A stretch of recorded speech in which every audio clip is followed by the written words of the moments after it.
What's up, everybody? I am the Entertainist, and welcome back. So, we have Once Upon a Time in Hollywood right around the corner, and for that, I want to do my top Quentin Tarantino movies. And this, let me tell you, this was not an easy list to come up with. I thought long and hard about it because all of his movies are excellent, they're all great. Even his worst movie is not a bad movie.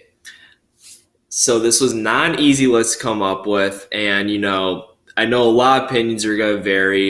A lot of people probably aren't going to agree with me, but that's where opinions come into play. But let's get into this. With number 8, I'm going with Jackie Brown. Jackie Brown was never one of my favorite Quentin Tarantino movies. It's always been my least favorite. Even when I saw it, I was like, it was a good movie. It was really good. Just compared to all of his others, I don't think it reached all the way up there for me. Robert De Niro, Samuel Jackson are great in it. It's got a really good story. It's one of the more forgettable ones for me. Number 7, I'm going with Inglorious Bastards. Once again, was never my favorite. Great movie. Overall, it is a really good movie. I think it's a lot slower compared to some of his other movies, and I think it could have been a little bit shorter. Overall, I really love the directing and the writing. That's the thing with Quentin Tarantino. His movies are all going to have great directing and writing. The guy has never failed. Like, ask anybody who is crazy about film. The guy never fails. Is yet to make a movie that's quote unquote bad. So yeah, Inglorious Bastards settles at number 7 for me. Brad Pitt's great in it. And then it isn't a Tarantino movie unless there's some violence. And boy, let me tell you, when they bombard that Nazi theater, that's fucking great. And then the bear juice scene, holy shit! Which fun little fact. I didn't know. I don't know if any of you guys knew this, but Adam Sandler was originally going to play the bear Jew, and he couldn't because it was cutting into time when he was filming Funny People. So yeah, think about that for a second. We could have seen Adam Sandler beat the shit out of somebody with a baseball bat, and him and Brad Pitt would have been this iconic duo. I actually kind of want to see that. Eli Roth, though, fucking killed that role, though. He's a crazy guy. I'm getting off track here. Let's get back to the list. Number 6, I'm going with Death Proof. Yes, it is not one of my, out of all of Tarantino's movies, it's not my favorite, but it is great for what it is. I think that movie's hilarious. I think it's so damn entertaining. And the thing, I know a lot of people aren't crazy about that movie, but the thing is, that movie is making fun of what it is. It's very self-aware. It's kind of making fun of those bad 70s and 80s cheesy action movies. And I know this movie's a lot more violent than this, but it kind of reminds me of like a Smokey and the Bandit type of thing. Because if you look back at Smokey and the Bandit, is it really that good of a movie? No, it does not hold up. And I feel like Death Proof is definitely making fun of those kind of movies. And the part when Kurt Russell is going after the last group of girls he's trying to kill, and they're like, fuck this, like, we're gonna get revenge on this guy, and they shoot him, and he's crying like a baby, like he's like like now he knows he can be defeated. It's great. It's really entertaining, and Kurt Russell nailed the role as stuntman Mike, if I'm not mistaken. Correct me if I'm wrong in the comments. Number 5, I'm gonna go with Kill Bill. And I'm going to count both 1 and 2 because those are technically, it's all one movie. They just had split into 2 for release in theaters, because otherwise it would have been like a 4.5-hour movie. And honestly, I think I enjoyed the second half more than the first half just because it's a great wrap up. I love the direction with it. And the part when she takes out that lady's eye, holy shit. I don't have a weak stomach like that. I really don't. Like, I've watched some pretty gruesome movies, and I've sat through it like it was nothing. And the eyeball part, it's one of those where it's like you can almost feel it. But overall, Kill Bill, excellent movie, very entertaining, great writing. Uma Thurman as the bride, Perfect casting. Number 4, I'm going to go with Hateful Eight. Now, I probably just lost you because I know a lot of people really did not care for this movie. So when I first watched it, I didn't really know what to expect because I'm like, yeah, everyone's saying it's not one of his greatest movies, and that's disappointing to hear. And I watched it, and I had a damn good time with this movie. I think it's very entertaining. I think it's one of those movies where either the story's going to grasp you or it's not. And if the story doesn't grasp you, well, then you're not going to love it. Because no, it's not all about the violence. There is violence in it, and it definitely picks up more towards the end. But the story is so great with all these people trapped in this cabin, and they're trying to figure out. It's another one of those whodunit kind of movie. And everyone's great in it. Kurt Russell, Samuel Jackson, Tim Roth, Michael Madsen. Then there, if you haven't seen it, I don't want to spoil it, but then there's a great cameo that I did not expect that was perfect. And it's another one of the, Quentin Tarantino, sometimes he'll jump back and forth with stories in the movie with the timeline of what's going on. So it can get a little confusing.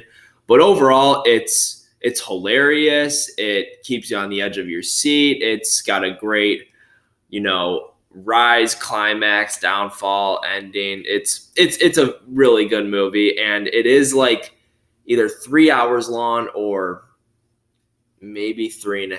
I don't think it's 3.5. I think it's a little over 3 hours long, but I remember when it ended, like I could have gone another hour of that movie. This was just so fun. So honestly, don't listen to the hype of it's not one of his best. Yeah, maybe it's not my favorite, but overall, it's not a disappointing movie. But, to each their own. So Hateful Eight, definitely check it out if you haven't. Number 3, Django Unchained. That movie is fucking awesome. One of my favorite movies of all time. This is Tarantino's first Western movie, and he pulled it off perfectly. It's another entertaining movie. And the casting for this movie is so perfect. Jamie Foxx was great as Django, even though, he's a little quiet at first, which, it's about slaves from that time. And, when he's not used to being set free and walking around as a free man. So that's why he's a little nervous and kind of quiet throughout the movie. But boy, does that character development really pick the hell up towards the end. Django becomes the man. Christoph Waltz as the bounty hunter that saves him is awesome. He is hilarious. Christoph Waltz is so charismatic in that movie. And Jamie Foxx and Christoph Waltz are like the dynamic duo. They work so well together. And Leonardo DiCaprio as, I think his name's Calvin Candy. Holy shit. Nailed that role. I mean, Leo is always going to nail the role. He's one of the best, if not the best actor to ever live. But you don't really see him as a villain that much. And in this, he's fucking brutal. And holy shit, he killed the role for what he did. And Samuel Jackson, fucking awesome. It's perfect. It's a perfect movie. Definitely go check it out. But unfortunately, it did not reach number 1 for the next 2, which leads me to number 2, Reservoir Dogs. Quentin Tarantino's first movie, and boy, did he pull it off for his first feature film. I think the only other person that really pulled off their first feature film was Ari Aster for Hereditary. But, that's a story for a different time. But Reservoir Dogs, amazing. Just about these gangsters. One of them's an undercover cop, and they're trying to figure out who it is. And if that movie, which I'm going to get into some spoilers, if you haven't seen Reservoir Dogs, what are you doing? Go watch it right now. Turn this off and go watch it, then come back. The thing with Reservoir Dogs is that, if that movie came out nowadays, it would be predictable and be like, okay, we've seen it before. Yeah, it's the dying guy. He's the undercover cop because he's the one that they're trying to make least expected to be. Yeah, no, I saw that coming from a mile away. But in its time, in the early 90s, there wasn't really ever a movie like that. And, it's all set in one place, and it gets you hooked into the characters. Yeah, it does jump around the timeline a little bit, but, it had to do that to kind of make sense. And that's just kind of been Tarantino's thing. Like, I like to jump around. I like the ending to be the middle, and the middle to be the beginning, and the beginning to be the end. You know what I mean?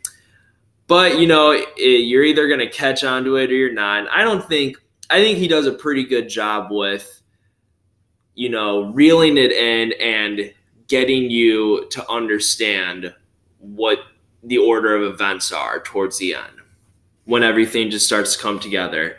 But yeah, Reservoir Dogs, awesome movie. Go watch it right now if you haven't. Another perfect casting movie. And the scene with Michael Madsen where he cuts the dude's ear off, holy shit. Now, if Quentin Tarantino made that movie today, we would have seen the ear being cut off. Like in Death Proof, when he hits when he does the head-on collision and you see the lady's leg fly off and you see it land in like 10 different shots and angles. All right, here we go. Number 1, Pulp Fiction. One of definitely Tarantino's best movie in my opinion, but one of the greatest movies I've ever seen. That is in my top 3 favorite movies of all time.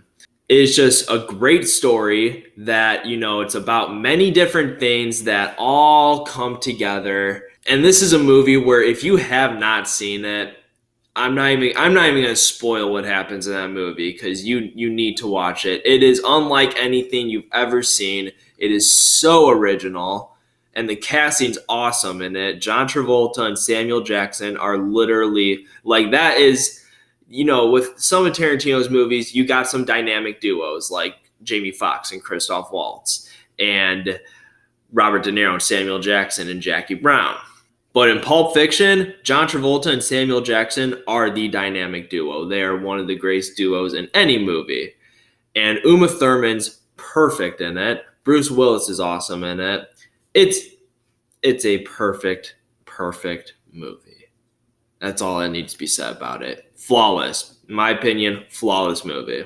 I know a lot of people don't like how, it jumps around. It's really confusing. Like, why does he do that? Why doesn't he just stay in order? Because he's Quentin Tarantino and he likes to jump around. And if you ever seen an interview of that guy, he's a little out there. And I'm glad he is. Strange bird. Perfect. All right, guys, that's my list for my Quentin Tarantino movies from my favorite to least favorite. Let me know what yours is down in the comments. We got Once Upon a Time in Hollywood coming out soon, and I will definitely be reviewing that when I go see that. Once again, thank you all for watching. I really appreciate it. You guys are awesome. Hit that subscribe and notification button if you haven't yet so you can keep up on all my upcoming videos, and I will see you all soon. Peace.